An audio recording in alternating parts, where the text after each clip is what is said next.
Bismillahirrahmanirrahim. Assalamualaikum warahmatullahi wabarakatuh. Perkenalkan, saya Aisyah Sarasalwa dari kelas DKVB dengan NIM 220806500039. Di sini saya akan memaparkan materi pertemuan ke-9, yaitu metode proses desain dalam metodologi desain dengan dosen pengampu Pak Dian Cahyadi, SSN, MDS. Baiklah, langsung saja. Yang pertama, peran penting desain dalam pengembangan produk dan sistem yang efektif. Desain merupakan aspek penting dalam pengembangan produk dan sistem yang efektif. Desain yang baik dapat membantu meningkatkan kualitas, fungsional, serta daya tarik produk dan sistem. Menurut Jones tahun 2018, desain dapat membantu memenuhi kebutuhan dan keinginan pengguna, meningkatkan efisiensi dan efektivitas, serta membedakan produk dari pesaing. Baiklah, yang kedua itu konsep dasar metode proses desain dalam metodologi desain. Metode proses desain dan metodologi desain adalah dua konsep dasar yang sangat penting dalam bidang desain. Kedua konsep ini memainkan peran penting dalam membantu desainer mencapai tujuan desain dan menghasilkan produk atau sistem yang efektif dan inovatif. Konsep dasar metode proses desain dan metodologi desain dapat dijelaskan lebih lanjut sebagai berikut. Yang pertama, metode proses desain. Metode proses desain adalah suatu pendekatan sistematis dan terstruktur dalam melakukan proses perancangan. Pendekatan ini melibatkan langkah-langkah tertentu untuk memecahkan masalah dan mencapai tujuan desain yang diinginkan.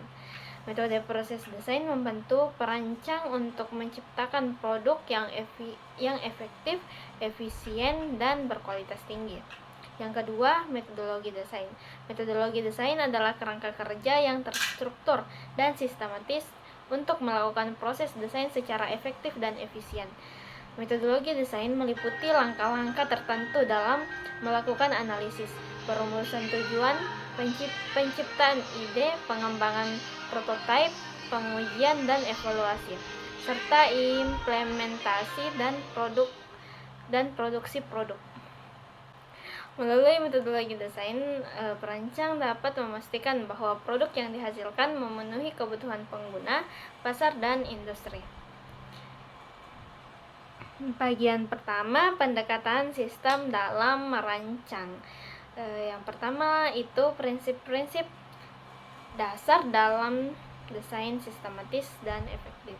Prinsip-prinsip dasar dalam desain sistematis dan efektif merupakan salah satu komponen penting dalam pendekatan sistematis dalam merancang.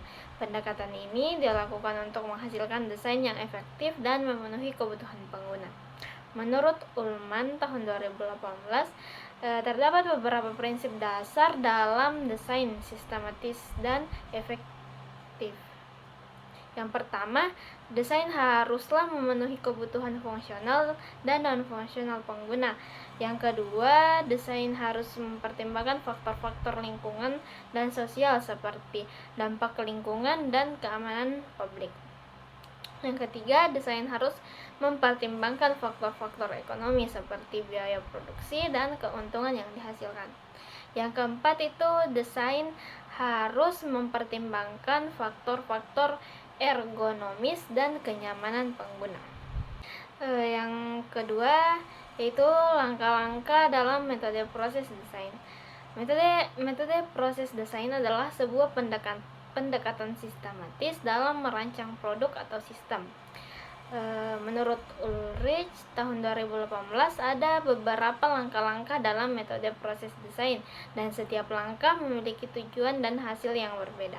Berikut adalah penjelasan lebih rinci mengenai langkah-langkah dalam metode proses desain dalam pendekatan sistematis dalam merancang. Yang pertama itu dalam metode proses desain adalah memahami kebutuhan dan masalah yang dipecahkan. Langkah pertama dalam metode proses desain adalah memahami kebutuhan atau masalah yang perlu dipecahkan.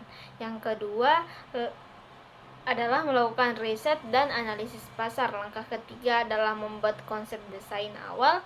Dan langkah keempat itu mengembangkan proses desain menjadi desain yang lebih terperinci. Langkah kelima melakukan pengujian dan evaluasi terhadap desain. Dan langkah yang terakhir adalah produksi dan peluncuran produk atau sistem.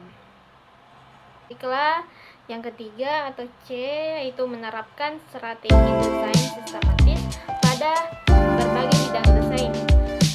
Menerapkan strategi desain sistematis pada berbagai bidang desain melibatkan proses desain yang melalui tahapan-tahapan terstruktur dan sistematis. Strategi desain sistematis tersebut tidak hanya berlaku pada bidang arsitektur atau teknik mesin, tetapi juga dapat diterapkan pada berbagai bidang desain seperti produk grafis, komunikasi, hingga desain pengalaman pengguna. Baiklah, cukup sekian yang bisa saya sampaikan. Kurang dan lebihnya mohon dimaafkan. Wassalamualaikum warahmatullahi wabarakatuh.